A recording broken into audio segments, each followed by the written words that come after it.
بۆی خراپی باری دارایی یانەکەیانەوە یانی وەرزشی بازیان کەمپینێکی هاوکاری بۆ یانەکە ڕاگەاندووەداوە لە وڵاتیان و سەرمایهداران و کارگەرەکانی سنووری دۆڵی بازیان دەکات کە ئەگەر بڕێکی کەمیش بێت هاوکاری مادی یانەکە بکەن. بەناماڵی سەرۆکیانی بازیانیش تایبەت بە پێیان ڕایگەیاند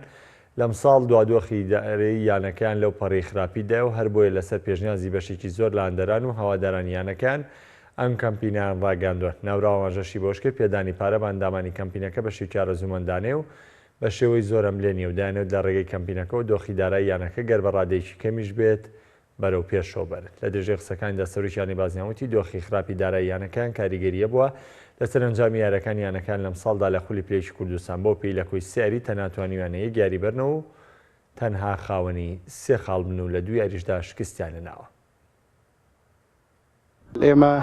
دۆخی دارایی یانەکەمان بەڕاستی لە ئەو پەڕی خراپیدا ئێمە کۆمەڵێک پرۆژەمان لەلایەن سنووقی هاوکاری کارگەکان و بەڕێز بەڕێوەبەری ناحیەی بازیان و مامۆستا سالار کە ویشکە سادێکی ئێم ناوچەیە کۆمەڵی پرۆژەمان بۆ کراوە نۆژەنکردنەوەی یاریگاکە ئەمانە. بەڵام بۆ خۆتان زان وەک لە دنیای تۆپتۆپێنە ئاشکرایە یاریزان پێویستی بە موچەیە تۆ بێ یاریزانی باش بینی ئەوانە ڕەنگە ئێمە ئەم ساڵ یاریزانەکانمان لیان ڕازین تا ئەسێک بەڵام نەمانتوانی بێ بەپێی